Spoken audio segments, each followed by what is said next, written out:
Good Friday evening. We've made it through the work week. Welcome to Spicer and Company. I'm Sean Spicer in our DC studio. Lindsay Keith is off tonight. There is a lot to break down in the world of Washington for a Friday evening. We are 18 days out from the midterms, and more than 5 million of you have already cast a ballot as of last night. That, of course, according to the United States Election Project.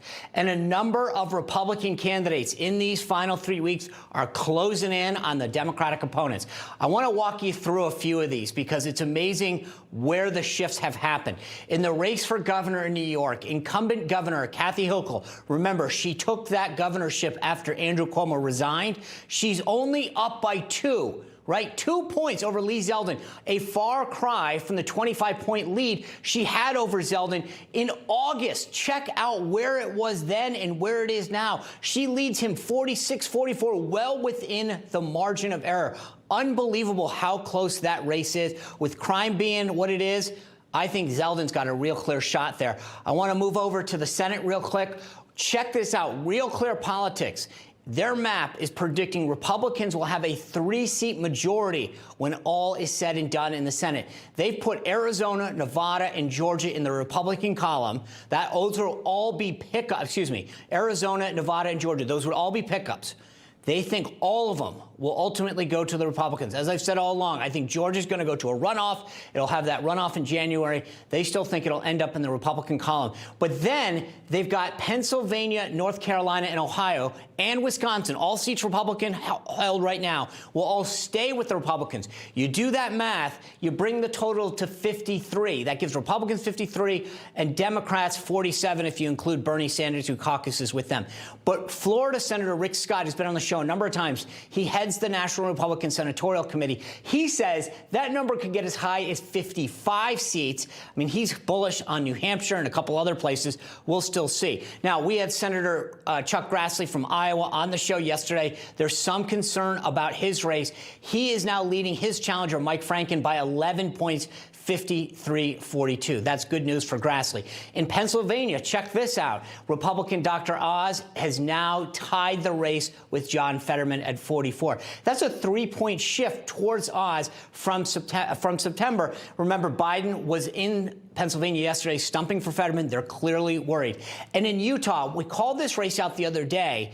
Mike Lee, current incumbent senator, he is up 15 points over independent fake Republican Evan McMullin. That's good news for Mike Lee. The poll has it him up 47-32. That's good news for Mike Lee. Makes the folks in Utah probably breathe a little easier. In North Carolina, places where I think the Democrats thought they might have a striking chance, Republican Congressman Ted Budd is in that Senate race up by 6 points over Sherry Beasley, 50-44. So that's great. And in Nevada, you've got multiple polls now showing Republican Adam Laxalt practically tied with Democratic incumbent Senator Catherine Cortez Masto. Laxalt has got a 45 lead to 43, according to the latest one. Anyway, good news on all of those fronts. Also, earlier this week, President Biden announced that the U.S., as we've talked about, will release another 15 million barrels of oil from our strategic petroleum reserve. He says it's going to help offset rising gas prices. We all know it's because of the election. Republicans have been very critical, saying that this should only be used for emergencies. Well, White House Chief of Staff Ron Klain was asked to react. I want to play you his response. First of all, we had Republicans saying, hey, he needs to do something about gas prices. And then we did something about gas prices. And they're like, well, don't do that. So it's hard for me to take the criticism very seriously. Hard? We're talking about policies. That's not hard. Let us drill, turn on the pipelines. I mean, that's not it. That should be used for emergencies. I mean, he's just, of course, he's never going to face any tough questions. But what should we be doing? I want to play you what former Obama economist Larry Summers suggests. Maybe he should watch this, too.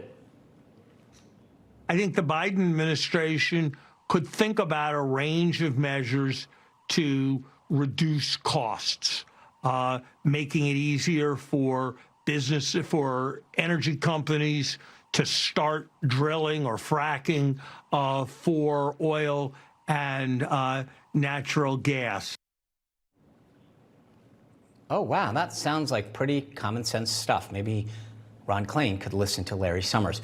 In the meantime, though, home sales were down for the 8th straight month as September, as mortgage rates are on the rise, approaching 7%. Now that's in contrast to about 3% last year. And President Biden did score a slight victory when it comes to that student loan giveaway that he announced. The Supreme Court is declining to take up an appeal brought by Wisconsin taxpayers that argued that Biden didn't have the legal authority to implement the program. He doesn't.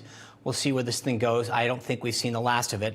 But I want to move on to the continued fallout from January 6th. Former Trump advisor Steve Bannon was sentenced today to 4 months in prison for defying a subpoena from the January 6th House Select Committee. Bannon will also have to pay a $6,500 fine. I don't think we've seen the end of this, by the way. We'll talk about this later in the show. A lot to break down the legal consequences of this with former U.S. Attorney Joe DeVeneva and Mike Davis. This is going to be a great discussion. I don't know whether what their take is going to be in terms of whether Bannon will spend any time in jail or whether he'll pay the fine.